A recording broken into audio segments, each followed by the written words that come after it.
बेटी एक बार चल के लड़के को देख तो लो। मेरा दावा है कि लड़का तुम्हें बहुत पसंद आएगा। बाला बहुत अच्छा लड़का है। हाँ हाँ बेटी, हम लोग तुम्हारे दुश्मन तो नहीं है। किसी अच्छे लड़के से ही तुम्हारी शादी करवाएंगे ना। आखिर तू हमारी इकलौती बेटी है।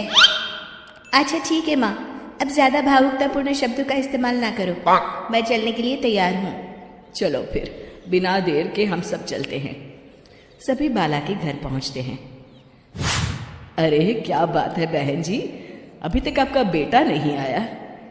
जी बस आता ही होगा। तभी वहां बाला आता है। लो जी आ गया मेरा बेटा। ये लोग तुझे देखने आए हैं और ये इनकी बेटी नम्रता है। बाला के सर पर बिल्कुल बाल नहीं होते। ये देख नम्रता और उसके परिवार वालों की आंखें फटी की फटी रह जाती है। ये तो टकला है।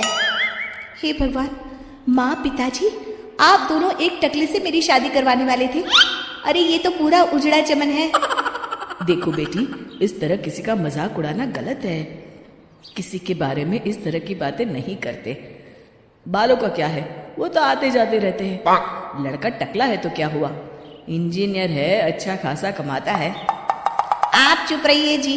इसकी तरफदारी इसलिए कर रहे हैं क्योंकि आपके भी सर पर बाल नहीं है। मैंने तो आपसे शादी कर ली, मगर मैं अपनी बेटी की शादी एक टकले से बिल्कुल नहीं करवाऊंगी। अरे ये क्या, कब से आप लोगों ने टकला टकला लगा रखा है? और माफ करना, तुम भी कोई हूर की परी नहीं हो। तुम लोग मेरे घर में आकर मेरी ही बेइज्जती कर रहे हो। निकल जाओ यहाँ से। हाँ हाँ तो जा रहे हैं ना, हमें भी यहाँ रुकने का कोई शौक नहीं है। नम्रता और उसके परिवार वाले उठकर वहां से जाने लगते हैं। तभी नम्रता का छोटा भाई जाते जाते कहता है, टकला, तेरा बाप टकला। और इस तरह बाला का रिश्ता टूट जाता है। फिर एक दिन सड़क के किनारे एक आदमी घूम घूम कर कंधी बेच रहा होता है।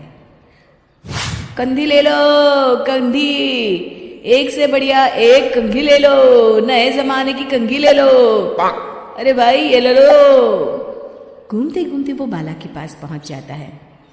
अरे भाई साहब, कंधी लोगे क्या? ये लो।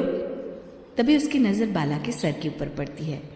अरे माफ करना भाई साहब, आप इसे लेकर क्या करोगे? आपके सर पर तो बाल ही नहीं है। आपका तो स्टेडियम पूरा खाली है। चलता हूँ, कंधी ले लो, कंधी ले लो।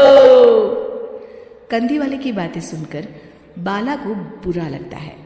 उस समय बाला को ऐसा महसूस होता है कि उसके लिए दुनिया में सबसे कीमती कोई चीज अगर है तो वो सिर्फ बाल है।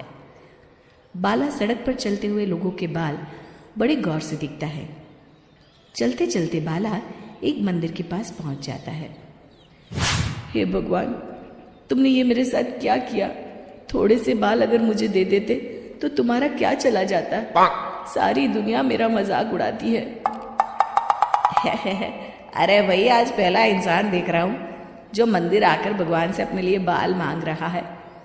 बेटा, भगवान ने तुम्हें सब कुछ तो दिया है, अच्छी सेहत है, अच्छी नौकरी है। लगता है तुम्हारी तबीयत ठीक नहीं है।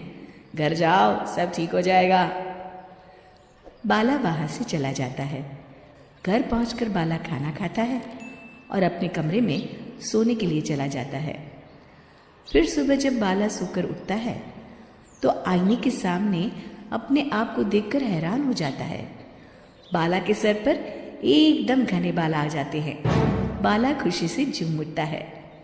अरे ये तो चमत्कार हो गया, मेरे सर पर बाल आ गए। लेकिन ये हुआ कैसे? दोस्तों, अगर आप इस कहानी का दूसरा भाग देखना चाहते हैं तो हमें कमेंट करके जरूर बताएं।